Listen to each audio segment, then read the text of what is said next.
0 hora.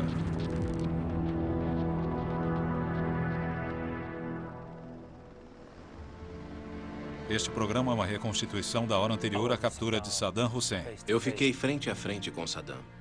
Muita coisa passou pela minha cabeça. O que devo fazer? Baseado em entrevistas com pessoas diretamente envolvidas no cerco. Eu disse a ele, você matou iraquianos. Você matou crianças. Você está contra Deus. E ele disse, eu sou Saddam, ainda sou o presidente. Samir é iraquiano e tradutor para as forças especiais norte-americanas. Milhões de iraquianos esperavam pelo dia em que Saddam fosse capturado e ele estava nas minhas mãos. Para mim, foi um sonho que se tornou realidade. Eu quero provar isso ao mundo. Esta é a primeira entrevista completa de Samir para a televisão. Por motivos de segurança, seu sobrenome não poderá ser revelado.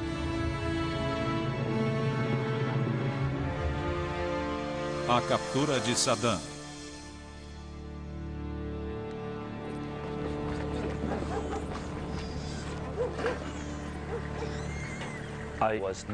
Eu nasci e fui criado no Iraque. Em 1970, em Nasiriyah, no sul do país.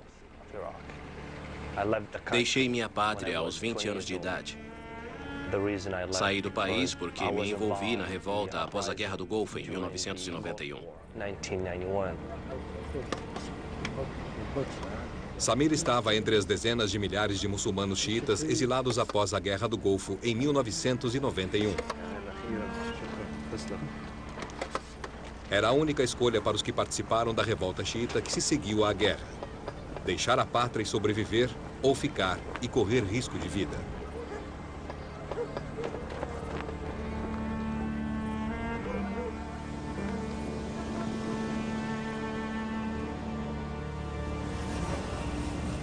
No começo da primavera de 1991, Saddam parecia derrotado. A invasão do Kuwait havia sido repelida com uma facilidade quase indecente pela coalizão liderada pelos norte-americanos. Encorajadas pelo Ocidente, as cidades xiitas do sul do Iraque iniciaram uma rebelião contra décadas de opressão. Nós achávamos que seria o momento perfeito para mudar o regime de Saddam. E iniciamos a revolta, mas fracassamos. Não conseguimos ajuda de lugar nenhum. Por isso, tivemos que abandonar o país. O Ocidente não deu o exílio prometido. A revolta xiita foi esmagada em semanas. Estima-se que entre 25 e 100 mil pessoas morreram. Esta gravação, feita na cidade natal de Samir, na Síria, mostra explicitamente o que aconteceu com os que ficaram.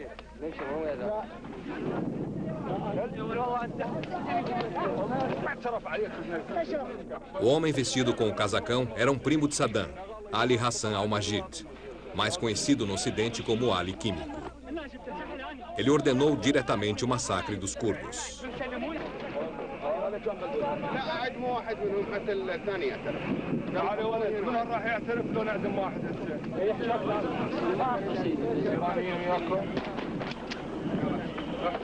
A fuga de Samir foi o começo de uma longa e dolorosa jornada no exílio.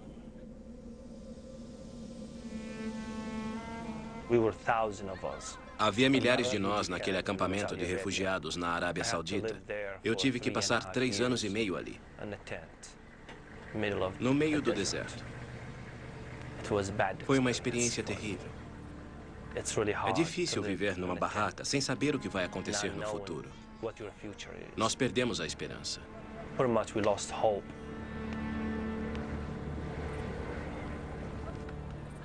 Em 1994, Samir foi finalmente aceito como refugiado político pelos Estados Unidos. Em 2003, o país liderou a invasão do Iraque. Eu quis saber se poderia lutar como soldado ou fazer qualquer outra coisa. Eu queria ajudar. E a única posição que eu podia ocupar era a de tradutor.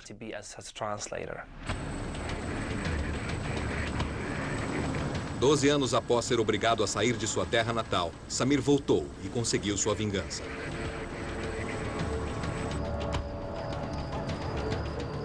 Numa noite fria de dezembro de 2003, Ele fez parte da equipe de forças especiais norte-americanas que perseguiu Saddam Hussein.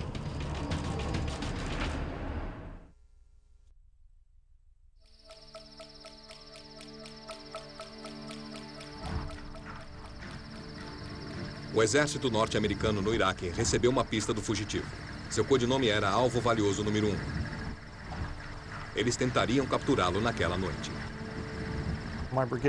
O comandante da minha brigada, o coronel James Rick, me disse naquela manhã: temos esta informação. Nós examinamos as forças disponíveis e discutimos o que seria necessário para executar a ação. Ele saiu para examinar o plano. Voltou 2 horas depois e me entregou o plano que deveria ser executado naquela noite. Foi a chamada Operação Aurora Vermelha.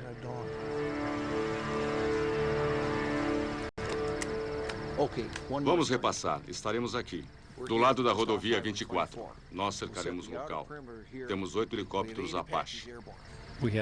Tínhamos uma avaliação muito boa da área, do nosso objetivo. E dentro dessa área, designamos 2 pontos específicos. O primeiro foi chamado de Wolverine 1, o segundo de Wolverine 2. Assim poderíamos nos comunicar uns com os outros.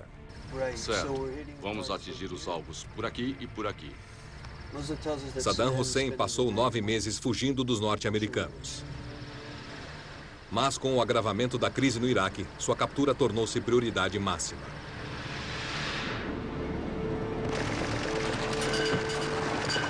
A invasão foi aparentemente rápida. Ela começou no dia 20 de março de 2003 e já no dia 9 de abril, as tropas norte-americanas chegaram aos portões de Bagdá. Durante algumas semanas, a atmosfera foi de comemoração.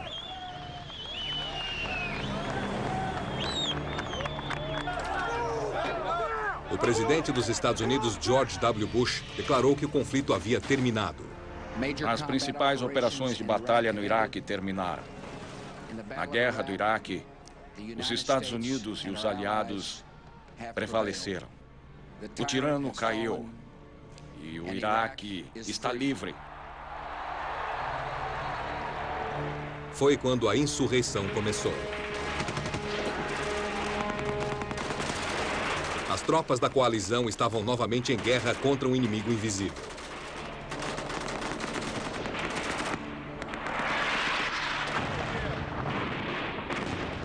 O caos aumentava, e muitos iraquianos acreditavam que Saddam Hussein estava comandando a insurreição e poderia recuperar o poder. Sempre percebi o medo em relação a Saddam Hussein. E sentia, dentro da minha área, que se ele fosse morto ou capturado, a tensão do povo diminuiria drasticamente. Esse era o meu objetivo, conquistar estabilidade dentro da minha área de operação. Essa era a minha missão. Apenas 3 pessoas sabiam o local exato onde Saddam estava escondido naquela noite.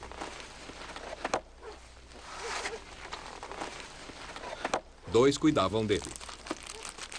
São os filhos de um seguidor de Saddam da pequena cidade rural de Ad-Daur, próxima à cidade natal do ditador, Tikrit. O outro é o guarda-costas pessoal de Saddam. Seu nome é Mohammed Abraham Omar al-Musdet. 2 noites antes, Musdet havia sido capturado pelos norte-americanos em Bagdá. Samir, que na época trabalhava como intérprete das forças especiais norte-americanas, foi chamado para servir de intérprete e tradutor durante o interrogatório de Musdet. Primeiro, ele mentiu sobre Saddam. Ele mentiu sobre o paradeiro de Saddam, mas tínhamos informações. E nós o pressionamos.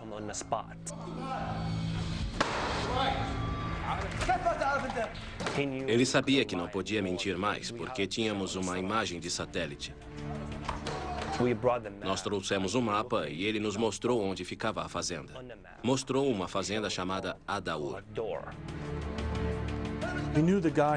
Nós sabíamos que ele era um homem muito próximo a Saddam Hussein e deveria ter boas informações, mas não sabíamos se ele estava contando a verdade ou se estava simplesmente nos enganando. Ele começou a chorar e disse: "Não me mate. Eu vou levá-los a Saddam antes que seja tarde demais. Vamos agora."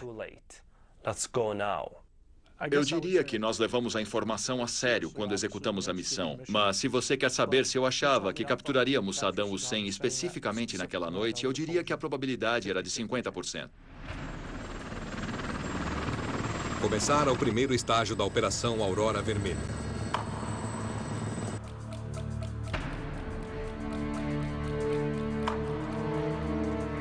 Tínhamos cerca de 600 pessoas, tanques, Bradley, helicópteros de ataque, infantaria em terra. O coronel me deu todas as informações e eu então reforcei o equipamento aéreo até que me senti satisfeito.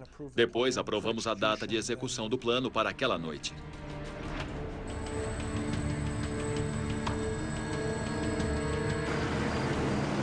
Fazendas e pomares ao norte de Ad-Daur foram cercados numa imensa e bem ensaiada manobra militar. Ninguém conseguia entrar ou sair daquele cerco. Tínhamos tanques, helicópteros e soldados prontos para o combate. Eu acredito que eles devem ter pensado que aconteceria alguma batalha. Era muita coisa, havia muito equipamento. Nós isolamos uma área de 2 por 4 quilômetros e nos asseguramos de que tínhamos apoio aéreo, que no caso eram os helicópteros de ataque, para termos certeza de que ninguém tentaria sair do cerco sem ser visto. Dentro do cerco estavam os alvos. As duas casas conhecidas como Wolverine 1 e 2. A 4ª Divisão de Infantaria esperava uma forte resistência dos bem organizados seguidores de Saddam.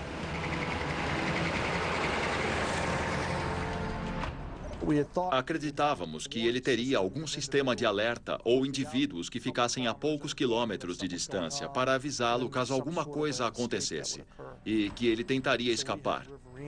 Fizemos um bloqueio fluvial porque estávamos próximos do rio Tigre, de forma que eles não conseguiriam escapar através do rio.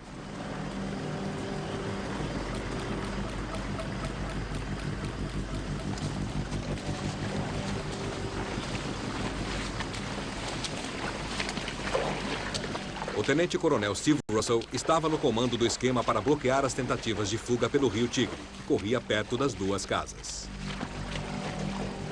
Recebi ordens de manter todas as forças prontas para a ação. E quando o ataque começou, estávamos bloqueando o Tigre pelo outro lado.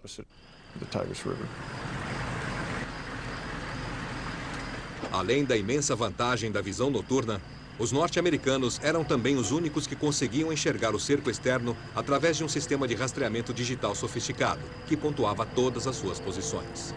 A 4ª Divisão de Infantaria estava equipada com uma tecnologia digital que nos permitia reunir forças rapidamente num determinado local. Isso ajudou muito, porque se alguma coisa desse errado, poderíamos nos reunir rapidamente em outro lugar. Era só olhar o mapa e seguir as instruções.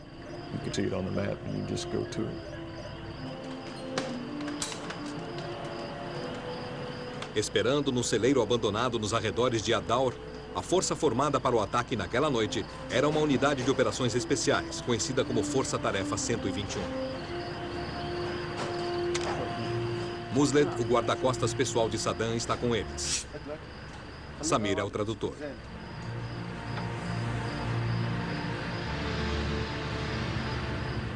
Ele está a poucos quilômetros daquele que causou seu tormento 12 anos antes.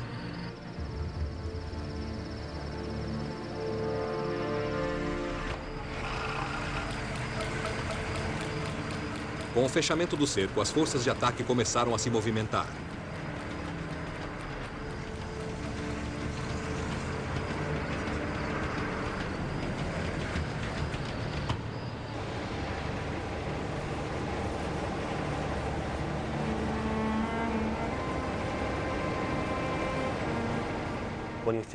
Quando penso em Saddam Hussein, penso no ditador, no assassino, no criminoso, no homem que arruinou o país durante 35 anos.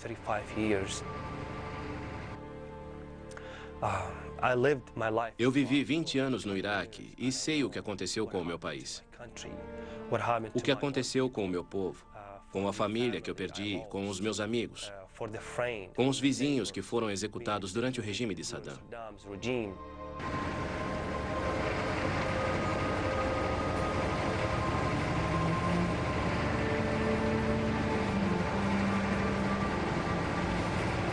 O Coronel Rick movimenta-se com as forças especiais, aproximando-se do que eles acreditam que será o último esconderijo de Saddam Hussein. Naquela noite, tínhamos uma ótima, se não a melhor chance de capturá-lo. A informação era boa. E o que mais havia para se fazer num sábado à noite, em Tikrit? O sargento John Iverson era motorista de uma pequena unidade de apoio que formaria um cerco interior de proteção para as forças especiais. Quando saímos da área de apoio, a noite estava clara. Não tivemos problemas com nenhum dos equipamentos, nem com os óculos de visão noturna. O que normalmente acontece quando não se tem iluminação suficiente ou se tem iluminação demais. Parecia uma daquelas noites em que nada daria errado com o equipamento ou com o tempo.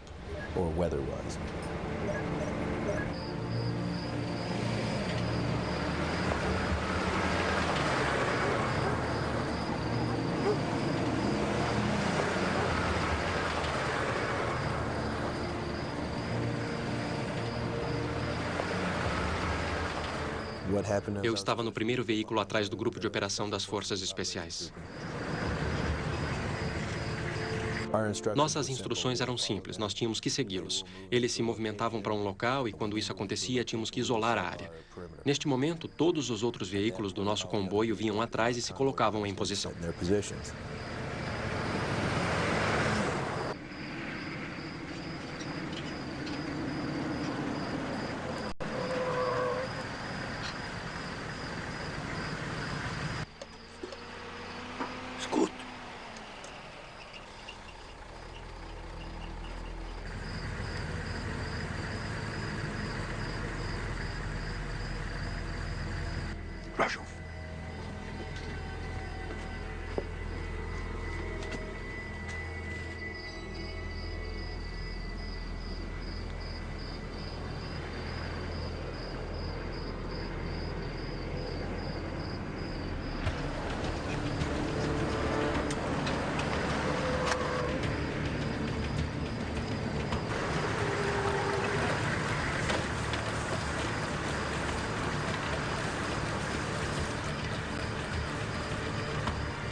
Nada.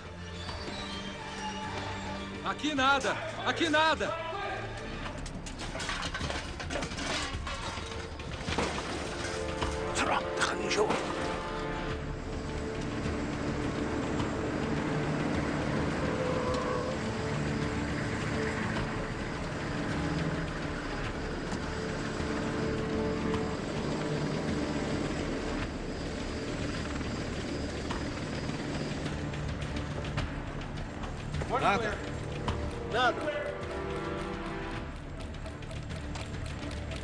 General, nada em Wolverine 1, nem em Wolverine 2.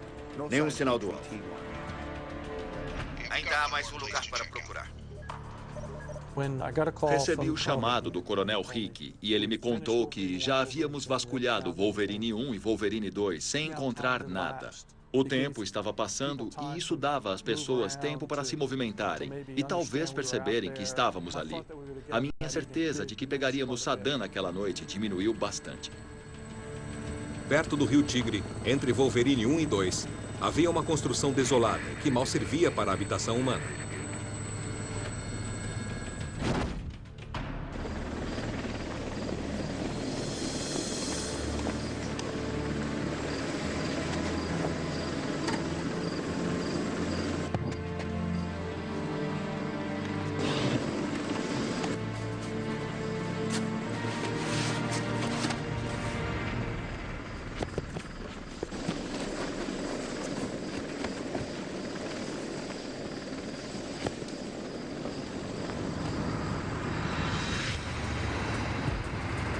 Como não havia nada em Wolverine 1 e 2, o único lugar onde Saddam poderia estar escondido era aquela casa.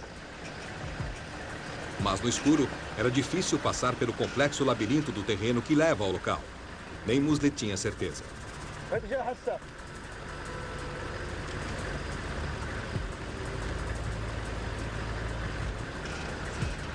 Ai.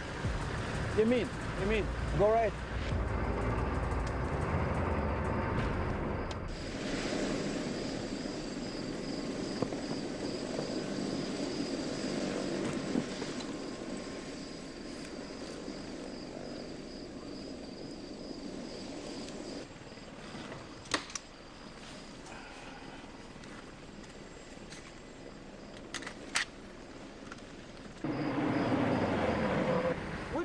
Esquerda ou direita? شمال يمين هات انا بعرف طالع يمين لا يسار I need an answer now لازم يعرف هذا بعرف انا ما اقدر اشوف شمال Vá pela esquerda. Havia tantas estradas de terra que não sabíamos por onde ir. E ele ficava dizendo, esta aqui, não, a outra, não, esta, aquela ali. Eles ficaram muito zangados e começaram a gritar com ele. E quando eles gritavam, eu tinha que gritar.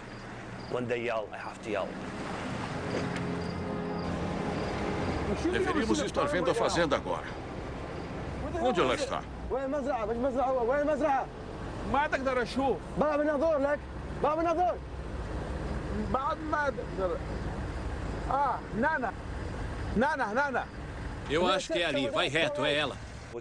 Nós diminuímos um pouco e paramos. Depois nós começamos a andar e eles começaram a gritar com ele. Por algum motivo, ele nos levou pelo caminho certo.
O sargento John Iverson ocupava uma posição a apenas 50 metros da casa da fazenda.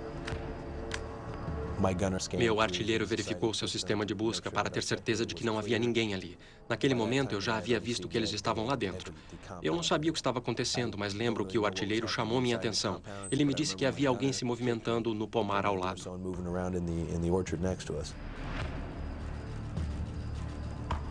Olhei com os óculos de visão noturna e percebi que havia alguém saindo. O comandante do carro me disse para apanhar o indivíduo. Por isso eu saí com os óculos de visão noturna.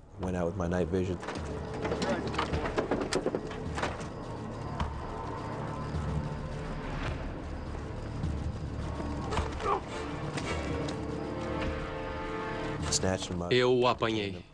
Prendi o indivíduo e avisei ao comandante. Mais tarde, ficamos sabendo que o homem era motorista de táxi e só estava manobrando.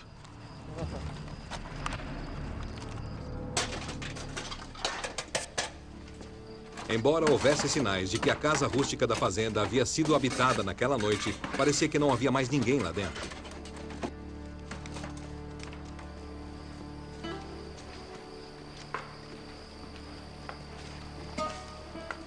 Não conseguimos nada, chefe. Certo. Peça ao Samir para falar com o nosso amigo aqui.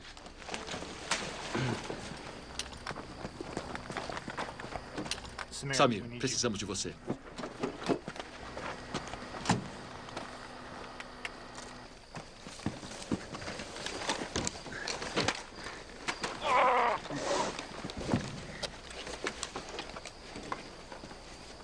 Onde está Saddam? كلم صدام كلم صدام ايه انا ما اعرف وين صدام ليه بيكون هني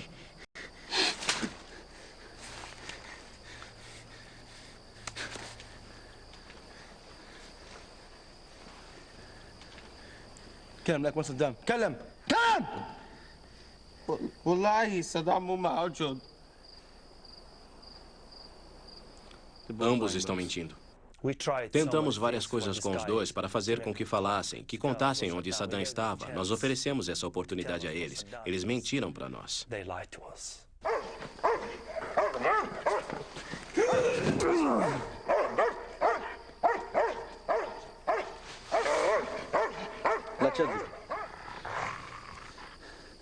ما اقدر احكي ريق ناشف اعطيني مي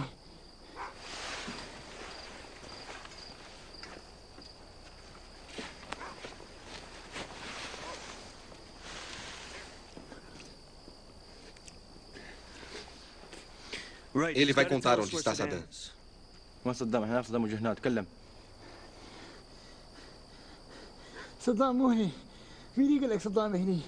اللي يقول لك صدام هني يجي يكذب عليك. انت تكذب. القوات الامريكيه كان هني مرتين يدوروا ما يلاقوا حدا. ما يلاقوا صدام. ماكو صدام هني. وين الخندق؟ ماكو خندق. ماكو صدام. كلم وين صدام؟ كلم وين صدام؟ اكو خندق هنا انا اعرف. وين الخندق؟ ماكو صدام هني. وين صدام؟ احنا نعرف صدام وجه هنا. تكلم. كلم وين صدام؟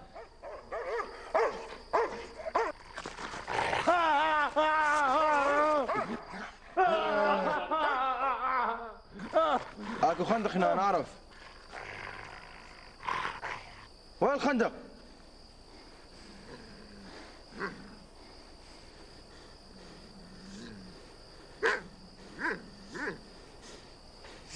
فين؟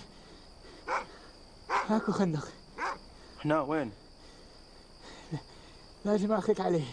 لازم اوريك اياه. Vai nos levar até Saddam. Tudo bem, vamos. طاويل البنكر. يلا شوف.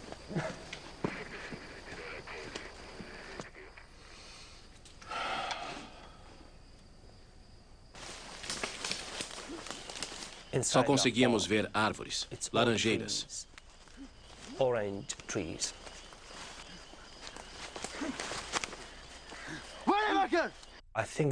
Eu acho que a razão para ele nos levar para lá é porque os soldados estavam bem em cima do esconderijo. Ele queria nos afastar daquele lugar.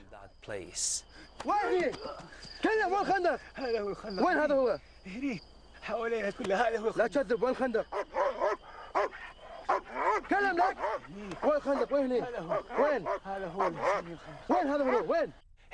Ele disse, isto é um esconderijo. Eu perguntei, o que você quer dizer com isso? Ele só apontava para as árvores e disse, é isso o que chamamos de esconderijo. Este é o esconderijo. Nossa. O que ele disse? Ele disse que esse é o esconderijo.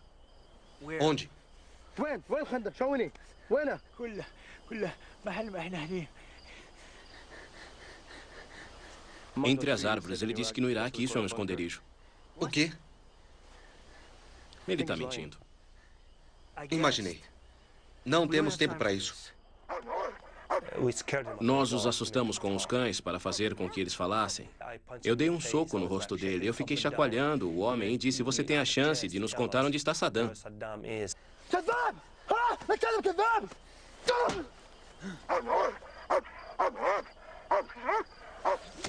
هذه آخر فرصة لك. قل لي وين صدام؟ لو ما قلت راح نلاقيه. هذه آخر فرصة لك.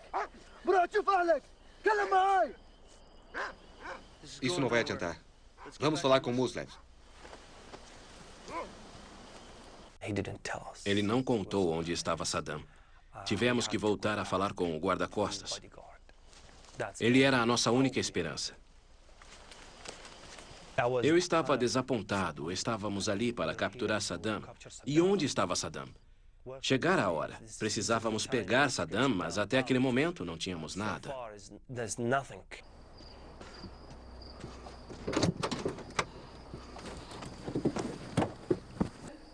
صدام موجود هنا. احنا نعرف. لا تكذب. لا تكذب. قوة صدام.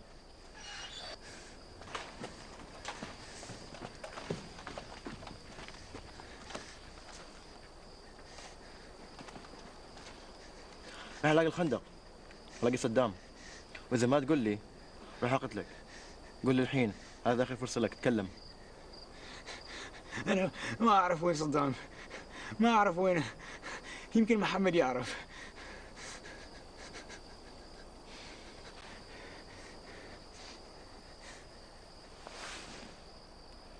تقول الخندق هنا حاطه بالخريطة. اتكلم. قول خندق. تكلم! Onde está Saddam? Fale agora! Mostre o esconderijo!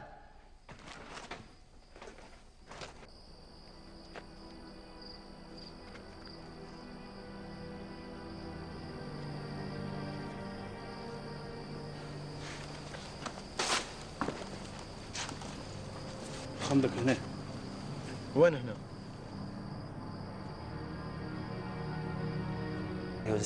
Ele disse, ele está onde vocês estão. Nós perguntamos, tem certeza? E ele disse, tenho. Nós entramos com ele e ele apontou diretamente para a porta. Bateu o pé no chão e disse, escavem aqui.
Quando puxaram a cobertura, eu vi o buraco. Não dava para acreditar. Estávamos acostumados a ver Saddam na televisão. O herói, o homem poderoso, o homem assustador, o homem que construiu milhares de palácios. De jeito nenhum, não dava para acreditar que ele estava naquele buraco. Um buraco pequeno e sujo. Eu disse, não acredito que Saddam esteja aqui. O guarda-costas só pode estar mentindo.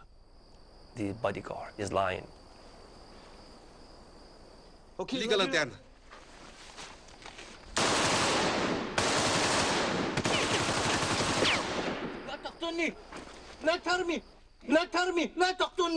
Samir, vem e fale com ele. Diga para ele sair, antes que seja morto. Queremos que ele saia com as duas mãos para o alto.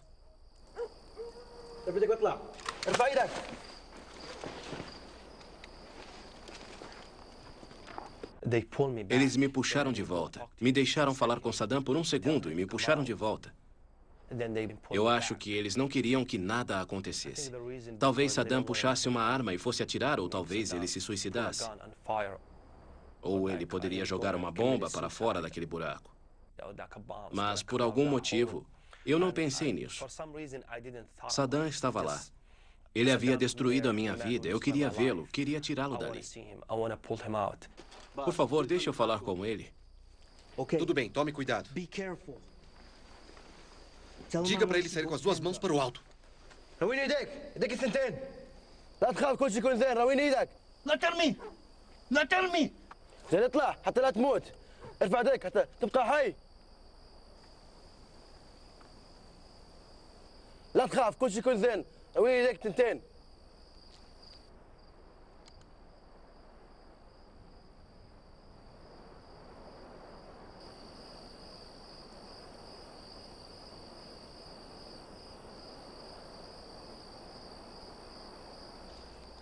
A outra mão para cima.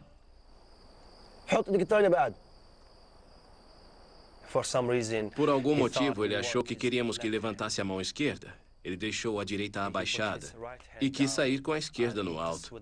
Eu disse, não, as duas mãos.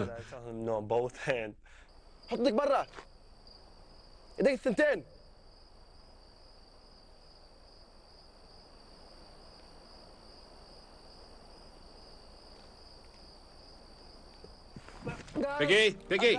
Vamos lá, vai. Puxa.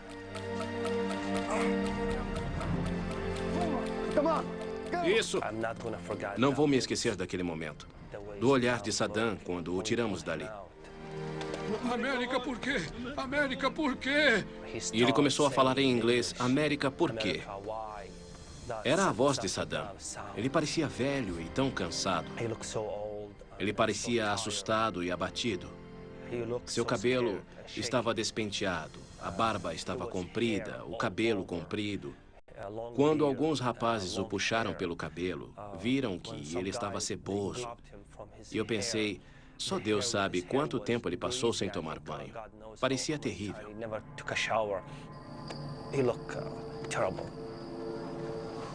É ele, é o Saddam. Pergunte o nome dele.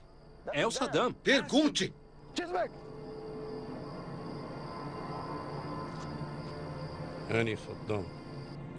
Ele disse, eu sou Saddam.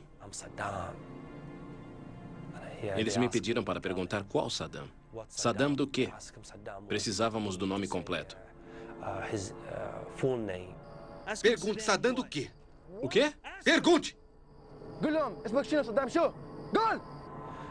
Ele disse, sou Saddam Hussein. Quando eu disse Saddam Hussein, naquele momento, todo mundo foi à loucura.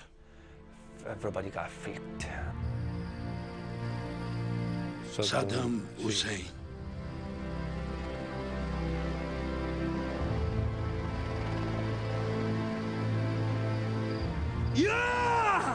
É ele!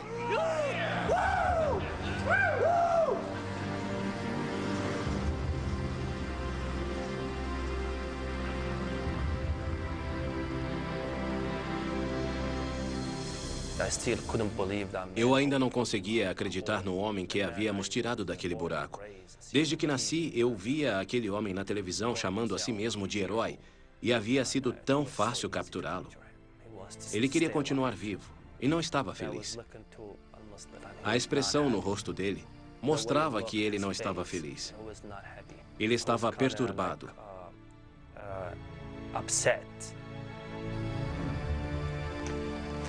Diga a ele que o presidente Bush nos mandou para buscar sua carcaça.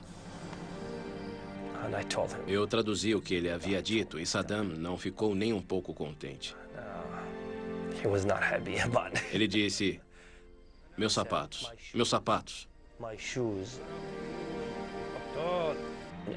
Na cultura árabe, a expressão meus sapatos é desrespeitosa.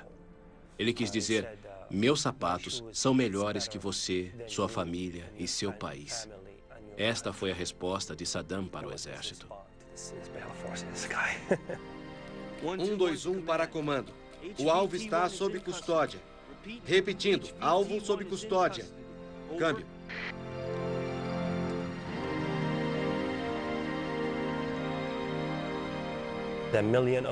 Milhões de iraquianos esperavam pelo dia em que Saddam fosse capturado. E ele estava nas minhas mãos. Muita coisa passou pela minha cabeça. O que devo fazer? O que devo fazer? Eu pensei em matá-lo naquela noite, mas não consegui. Eu queria que Saddam fosse visto ao vivo na TV, para mostrar ao mundo e aos iraquianos como ele era covarde. انت دمرت بلدي. وين وعدك قلتها على التلفزيون؟ انت تقول تبي تحارب قوات التحالف. انت ما سويت شيء، انت جبان. وين الجيش؟